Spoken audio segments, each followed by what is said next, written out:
Good afternoon, ladies and gentlemen. It's a privilege for me to get a chance to visit with you during my visit to the San Diego field office of the FBI. I want to start, though, because this is a day of heavy hearts. I want to start by remembering the thousands of innocent men, women, and children who were lost 13 years ago today, and especially send my thoughts and prayers to their families. For them, it wasn't 13 years ago, it was yesterday. Minutes ago. The pain is still searing for them, and we do our absolute best at the FBI to never, ever forget what they lost. And I also want to remember those who have made the ultimate sacrifice in the last 13 years responding to the terror threat that manifested in September 11th. So many of our brothers and sisters in arms have sacrificed for this great country, and we will never forget their sacrifice as well. For the last 13 years, the FBI has made it its #1 priority, and it remains today, to protect this country from terrorist attack. It's something we do all day, every day, around the world, around every moment of our lives is devoted to accomplishing that protective mission. I'm here because this is where the FBI is. We are a deployed force in 56 field offices around the United States, 400 sub-offices, resident agencies off of those field offices, and almost 100 offices around the globe, deployed in that way to try and help us accomplish the mission. So I'm here to meet my force, to ask them how things are going, and to learn from them. And so it's been a highly productive meeting for me. What I thought I would do is just give you a picture of how I see the terrorist threat standing here 13 years to the day from September 11th, and then take your questions. The threat we face from terrorism has changed significantly since I last was in government in 2005, and I've learned that well in the year that I've been on this job. In two major respects, that threat has changed. We as a country, by taking the fight to the core tumor, which was al-Qaeda on the Pakistan-Afghanistan border, have shrunk that tumor. We have made significant strides, thanks to the men and women in uniform, against that threat, and reduced it significantly. But at the same time, world events have come to a place where we have seen a metastasis of that threat. We have seen the spreading of that tumor in the progeny of al-Qaeda that have found safe haven and place to grow in ungoverned or lightly governed spaces in North Africa, in the Horn of Africa, around the Arabian Gulf, and in the Mediterranean. We have seen the progeny in the form of al-Qaeda in the Arabian Peninsula, al-Qaeda in the Islamic Maghreb, the al-Nusra Front in Syria, and most prominently recently the group that we call ISIL. These are the metastasized tumors that have spread up in these ungoverned spaces. So in that sense, the threat has reduced in some ways, but has grown and become more complicated in other ways. We spend a tremendous amount of time in the FBI trying to understand that threat, and especially its manifestation in Syria and Iraq, in these terrorist groups like ISIL and al-Nusra. We track dozens and dozens of Americans who have left this great country to go fight for those groups. We are very worried about them and thousands of other foreign terrorists who have arrived in Syria and Iraq to fight with these groups. Their presence there concerns us a great deal.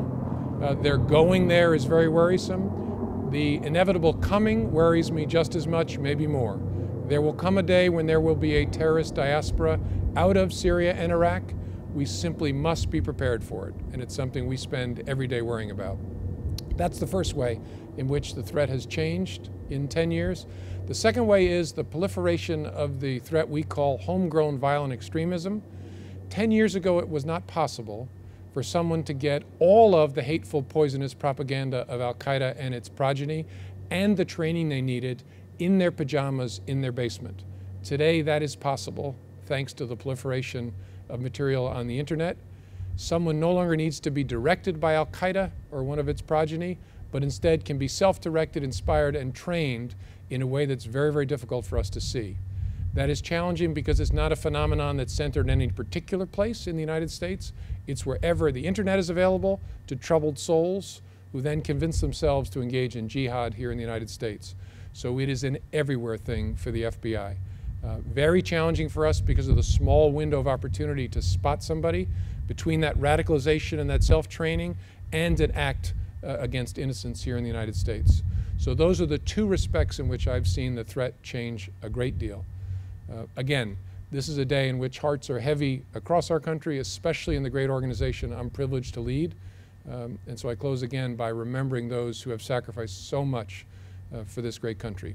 And now I'd love to take your questions. Yes, sir. Sir, is America safer since 9/11? America is safer since 9/11. Dramatically so. We've gotten so much better as an intelligence community at protecting our borders, at knowing who's coming and going. Great strides there. At the same time, the threat has changed and metastasized in the way that I've described. I think the chances of a 9/11 style attack have decreased materially, but at the same time, the threat of an attack either from that metastasis or from the homegrown violent extremists remains significant.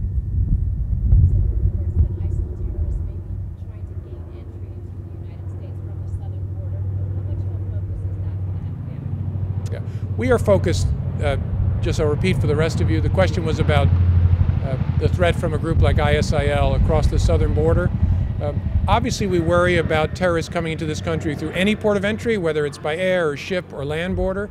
So it's something we think about an awful lot. I don't have a specific piece of information that leads me to believe ISIL is trying that through the Mexican border. I don't. It's something I keep my eye on, but at this point I don't.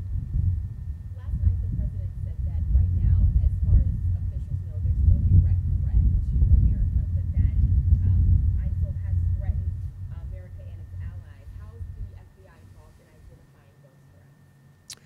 Well, yeah, I think what the president talked about was a direct threat from ISIL to the American homeland. We are involved, obviously, all day, every day with our partners in the intelligence community and foreign law enforcement and intelligence agencies to try and track people connected to ISIL, whether they might be in Europe or in the United States, and see if we can understand them and the nature of their communications with ISIL so we anticipate any move that those savages might make to come here and cause havoc. Yes, sir. Yes, can you speak at all about the recruiting tactics of ISIL in the United States? Douglas McCann was from San Diego. It appears that a lot of people were from San Diego and Minneapolis. That's my impression. Are they targeting any particular cities, and basically how do they recruit people? Yeah, the traveler problem is one that is not confined to any particular city in the United States. What ISIL and other groups, I don't want to leave out other terrorist groups like al-Nusra in Syria and AQAP in Yemen, what they are doing is pushing out very slick English language propaganda to try and attract people to their cause. ISIL in particular is focused on trying to convince Americans and other Westerners to travel to their so-called Islamic State in the Syria-Iraq border region and to lure them to come. Men to fight, women to marry these fighters so they can try and establish their misguided caliphate. And so we see that propaganda blasted out all over the place. And wherever there are troubled people who seek meaning in their lives in this distorted way, we're going to have an issue, and that's not confined to any particular city in the States. Can you confirm or deny that there may or may not be an ISIL cell in New Mexico under surveillance? Yeah, it's not the kind of thing I can confirm or deny. Don't read anything into my answer. I wouldn't say one way or another. Yeah. How is your collaboration with Mexican authorities? Very, very good. I was in Mexico City, all the days run together, but sometime in the last month to meet with my Mexican counterparts, and we have very healthy cooperation. Yeah. Yes, ma'am, then I'll go back there. I was wondering, is there a renewed focus on reaching out to the Muslim communities to try and find people who may have turned jihadi in this country? I wouldn't say there's a renewed focus on reaching out to Muslim communities. It's been a feature of the FBI's work since 9/11. We have great relationships across this country. And what I find every place we go and talk to such communities is they don't want their kids traveling over to fight with these savages either. And so we get terrific cooperation around the country. Yes, sir. Sir, your predecessor recently talked candidly about what kept him up at night, and he said a bomb on a plane. What keeps you up at night?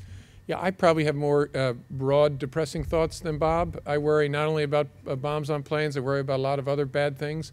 But the terrorist threat, especially the danger from this metastasis, combined with this homegrown violent extremist threat, worries me very much because, and frankly, the diminution in some of our ability to collect electronic surveillance around the world.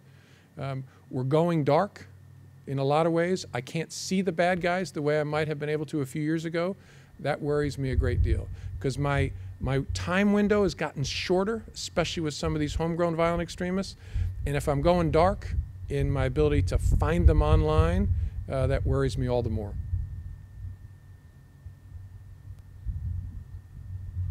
With the loss of the tools that Edward Snowden opened up, is that what you're speaking about? And can you explain how those tools assisted the FBI in capturing or stopping terrorism prior to that? Yeah, I don't want to say too much, obviously, because I don't want to compound the problem that's been caused, both by the revelations that Snowden made and other leaks that came even before Snowden, have given the bad guys a sense of some of our capabilities to track them online. I don't want to reinforce that, but our lives have gotten more difficult in ways that I don't think anybody would want them to get more difficult. But I'll tell you, a challenge we have in the post-Snowden era, I'm a big fan of people being suspicious of government power. Right? I think the founders of this country were. You can't trust people in power. It's the reason that they divided the power in this country among the three branches of government to set interest against interest. People should ask hard questions about government power. The challenge in the post-Snowden world has been finding the space and time to answer those hard questions. I find sometimes people of goodwill nodding at a cookout when someone says, "Isn't it awful the government wants to break encryption on the internet?" No, it's not.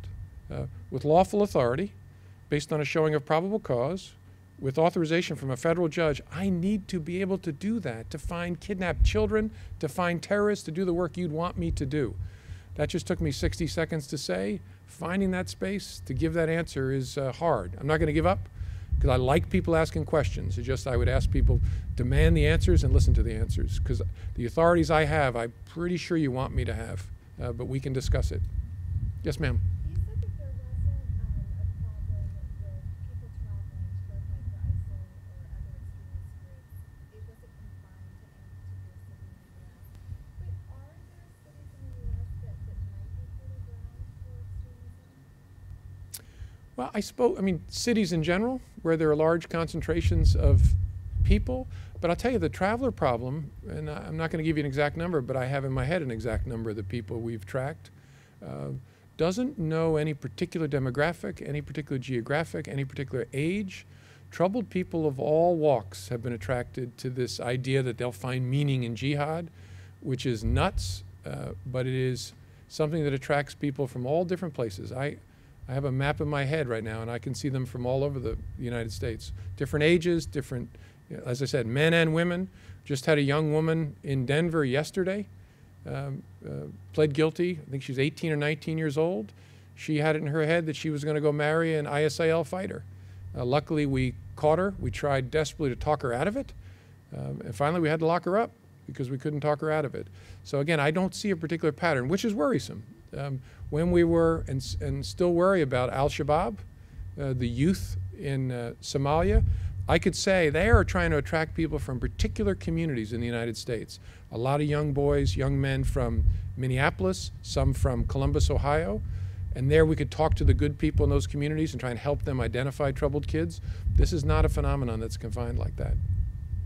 Yes, sir. Sir, a much kinder, gentler note. Talk about the work you and your wife do in adopting foster children. I married up, which is one of the great blessings of my life.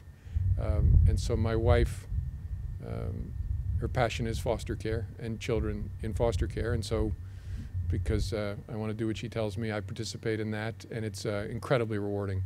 There's a T-shirt that they give foster parents that's probably a trademark infringement, but it says, "Got love?" There's so many kids who desperately need love. And so it's a wonderful thing for me to be able to do. It's good for my own children, too, who've been very fortunate to be able to see the lives that other kids lead. So it's, again, I'm not just saying that. It's something I attribute to my wife, but I've been really lucky to be part of it. Yeah. On the question of Mexico, there was an announcement yesterday in Los Angeles that it involved an FBI case of an American citizen who had been kidnapped in Mexico by the Sinaloa cartel. Is that issue something that's been on your radar at all? Americans being kidnapped in Mexico and the cross-border violence? If so, how do you see it? Yeah, very much. We have seen a dramatic increase over the last 18 months in kidnappings in Mexico, both physical kidnappings and then a phenomenon that was new to me before I became FBI director called virtual kidnappings, where criminals in Mexico will contact family members and convince them that someone's been kidnapped when no one's been kidnapped. and ask for a fairly small amount of money so that people will pay it rather than contact the authorities.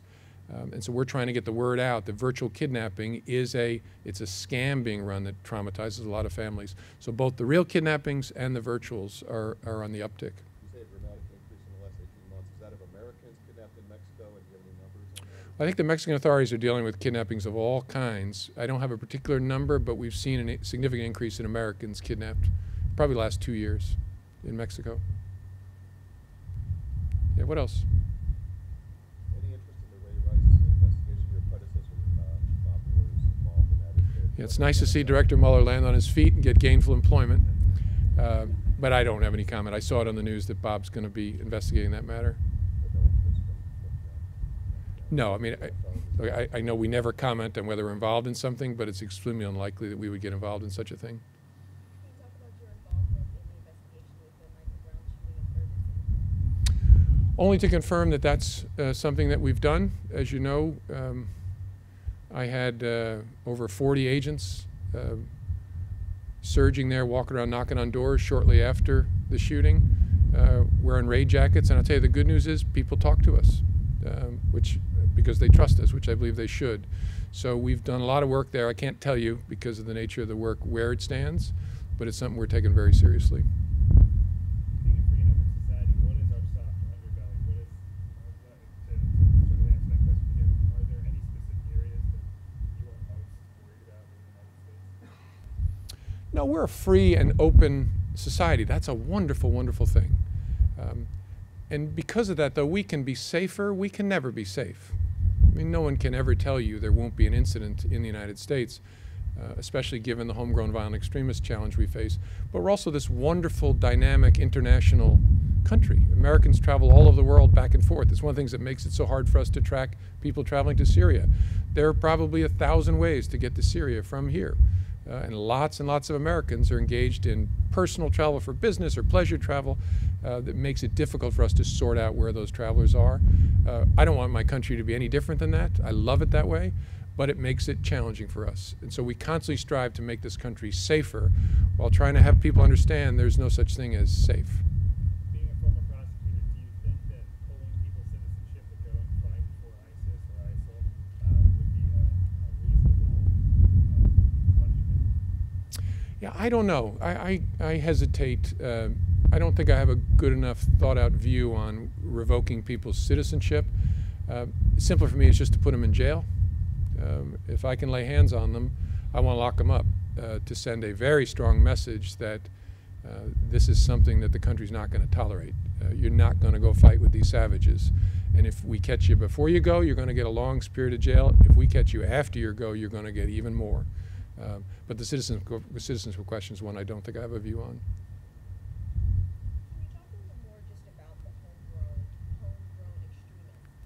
I know it's hard for you guys to be able to fight. Is there anything that the general public can do, and that helps especially parents when it comes to younger children who are kidnapped? Yeah, that's a great question. It's something I should have said. I have these really smart people, made famous, I think, in the movie Silence of the Lambs, who sit at Quantico and think about bad things. And so they've been doing a lot of work to analyze homegrown violent extremists, my behavioral analysis unit. And they came and briefed me on it. And one of the things they said to me is, in nearly every case, somebody saw something beforehand. And it's almost always friends and family who see some evidence of radicalization, right? A fist fight at a mosque or weird behavior online. And what happens is, and this is one of the best things about human beings, but also one of the most concerning, human beings tend to write innocent narratives over things that make the hair stand up on the back of your neck. Oh, that must just be because he was in a bad mood, or I must have misunderstood him. My plea to people is just don't write that narrative. Right? If you see something that causes the hair to stand up on the back of your neck, just tell us. Right? If it's nothing, no one's ever going to hear about it. That's why we investigate in secret. But if it's something, you may have saved a life.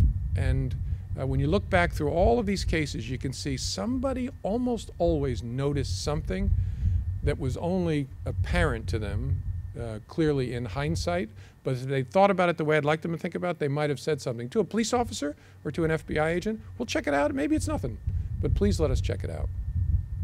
There's a reward being offered for Mexican drug dealer Rafael Garcia, who actually killed FBI agent years ago. You know, I don't know enough to say. Yeah, I don't know enough to say. I guess I probably wouldn't say even if I knew. So either way, you're out of luck. Yeah, yeah. Okay. Well, thank you all very much for your time. You live in a beautiful place. Yeah, enjoy it.